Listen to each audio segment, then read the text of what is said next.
Si te dijera que la vida es 10% de lo que te pasa y 90% que haces con eso que te pasa, ¿cuál sería la actitud que tomarías frente a tu próxima prueba o momento difícil? Si me preguntaran en primer año cómo me imaginaban que iban a ser mis próximos años de secundaria, seguramente hubiera respondido lo que cualquiera de ustedes hoy en día respondería: yendo al colegio, saliendo con amigos, saliendo a los fines de semana. Después de dar 1000 vueltas sobre si iba a hacer la charla o no, en preguntarme si estaba preparada, si era algo que había sanado o que todavía faltaba cicatrizar, decidí hacerla. ¿Por qué? Porque entendí que atravesar este momento difícil valdría la pena si al final de la charla podría transmitir algo de todo lo que aprendí de la enfermedad para ayudar a otro, y porque volví a repetirme que no era lo que me pasaba, sino qué hacía con eso que me pasaba. No era ni el miedo, ni el qué dirán, sino qué iba a hacer con todo eso. Así que bueno, acá estoy. Pero todo empezó hace 2 años. Un día normal de julio de 2022, volví a mi casa para comer al mediodía y entre que me preparaba para volver al colegio a la tarde, me miré al espejo y noté un bulto en mi cuello. Sin saber lo que era, lo miré y lo toqué. Al principio pensé que era un hueso. Me parecía raro que no lo haya visto antes. Pero como no me dolía, tampoco se veía, decidí no darle tanta importancia y como ya estaba llegando al colegio tarde, volví corriendo a las cumbres. Ese julio, 2 semanas después, nos fuimos de vacaciones con mi familia y ese bulto había multiplicado su tamaño. Así que decidí a mostrárselo a mamá. Cuando mamá lo vio, imagínense la cara de mi vieja, todo lo que me dijo, y le mandó una foto a mi médica. Le preguntó qué era, si teníamos que ir al hospital, pero mi médica le dijo: disfruten los días que les quedan y ni bien llegan a Buenos Aires, se van a la guardia. Así que eso hice. Los 15 días que estuve allá me olvidé de todo lo que me había parecido y disfruté mis vacaciones común y corriente. El 1 de agosto llegamos y el 2 fuimos a la guardia.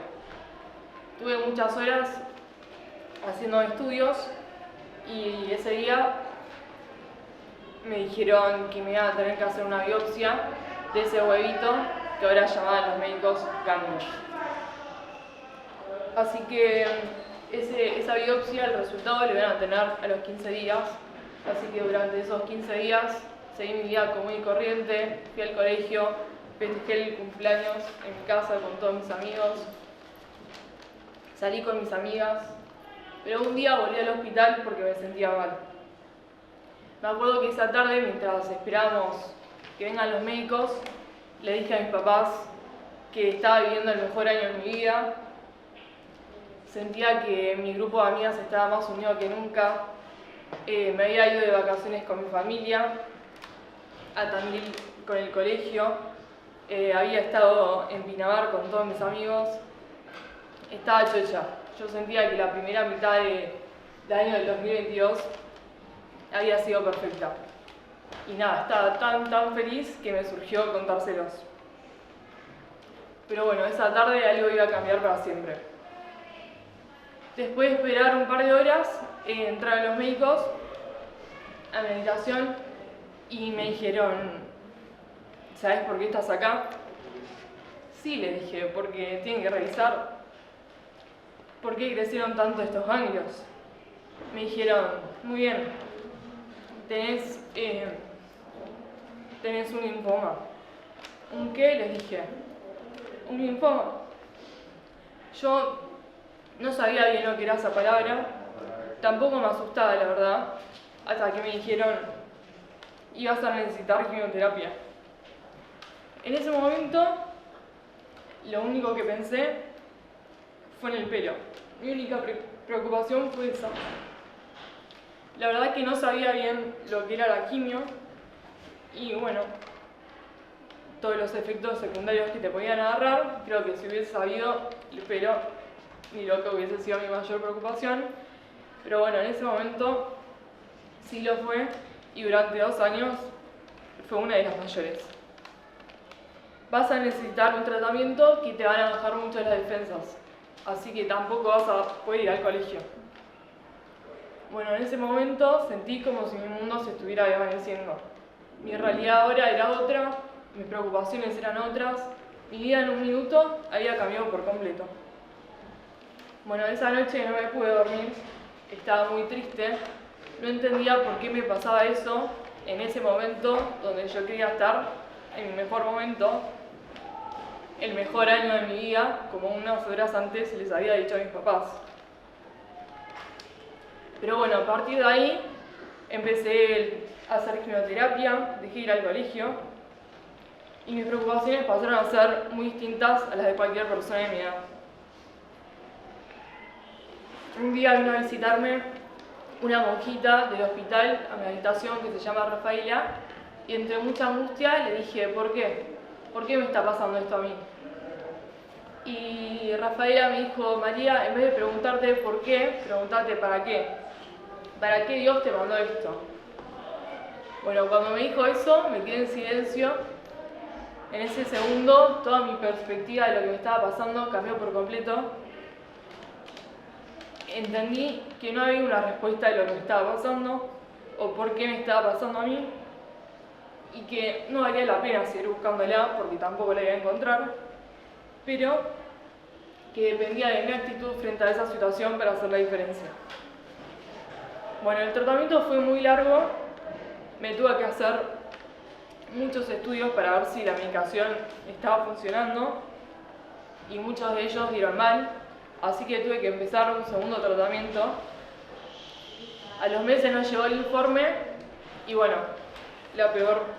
mi peor pesadilla se convirtió en realidad. El segundo tratamiento tampoco había funcionado.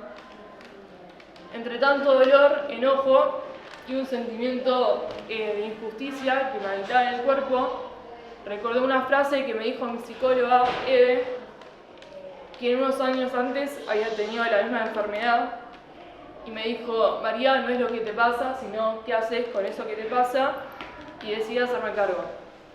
Tenía dos opciones: o me quedaba en mi cama llorando porque las quimios no funcionaban, porque no tenía el pelo que quería, porque no iba al colegio y no veía a mis amigos todos los días, porque no estaba donde y como yo quería estar, me quedaba angustiada, encerrada en mi casa porque tenía cáncer, o podía ver todas esas cosas que sí tenía, que sí podía hacer y disfrutar mi vida. Tal vez no como cualquier persona de mi edad lo estaba haciendo, pero en fin, disfrutándola a mi manera. Bueno, por supuesto decidí elegir la segunda opción, sabía que era la más difícil, pero sabía que era la mejor, victimizarme porque estaba enferma y quedarme en ese lugar de ¿por qué a mí o por qué ahora? Era lo más fácil y lo más cómodo, pero sabía que no me iba a llevar a ningún lado. Así que decidí buscar maneras para convertir ese momento malo que estaba pasando en algo que me pudiera enriquecer, para así transformar ese dolor en abono. Sabía que era difícil y que era un trabajo de todos los días, pero yo sabía que si ponía voluntad para cambiar la forma de ver mi realidad, en algún punto mi realidad iba a cambiar. Bueno, y así decidí transitarlo, viendo a mis amigas en el hospital o en mi casa, disfrutando de ver películas con mis papás, saliendo a la calle, sin mi pelo, pero con pañuelos de muchos colores sobre mi cabeza. Empecé a disfrutar de esos pequeños pero inmensos momentos que, aunque sea por un ratito, me daban felicidad. Y les aseguro que mi vida cambió por completo. Y bueno, así seguí el tratamiento. En 2023 empecé el tercero. En julio, tuve que hacer un autotrasplante. No, en julio me dieron los resultados y me dijeron que el tercer tratamiento sí había funcionado. Pero bueno, a los días tuve que ver a mi médico y me dijo que todavía faltaba autotrasplante de médula ósea para consolidar todo lo que habíamos hecho. Así que, nada, ese julio estuve un mes encerrada en el hospital haciendo el autotrasplante. El 1 de agosto me dieron el alta, justo se cumplía un año de aquella vez que había ido al hospital por ese huevito que me había salido. El 4, 2 días después, festejé el cumple con mi familia, a los días con mis amigas. En noviembre empecé rayos, en diciembre pude ir a la casa de mis abuelos, después de un año. En enero de este año me fui a Pinamar con todos mis amigos y en febrero pude empezar el colegio, que nada, era algo que había esperado por mucho tiempo. Yo no podía pedirle a Dios más nada. Todavía igual, sin embargo, no había encontrado ese para qué, como me había dicho la monjita, me había pasado todo eso, pero sabía que esa tragedia que había sentido por un momento, en algún momento se iba a convertir en una bendición. Bueno, hoy no solo confirmo que fue una bendición pasar por todo eso, sino que también entendí que esa prueba que me tocó fue para hoy dar testimonio de que se puede ser feliz a pesar de estar pasando un mal momento, pero que depende sumamente de nosotros de atravesar ese momento de la mejor manera. Porque así como yo logré ser feliz a pesar de tener cáncer, cualquiera de ustedes que pasó o está pasando un mal momento lo puede superar, porque como dije antes, no solo lo que te pasa, sino qué haces con eso que te pasa. Gracias.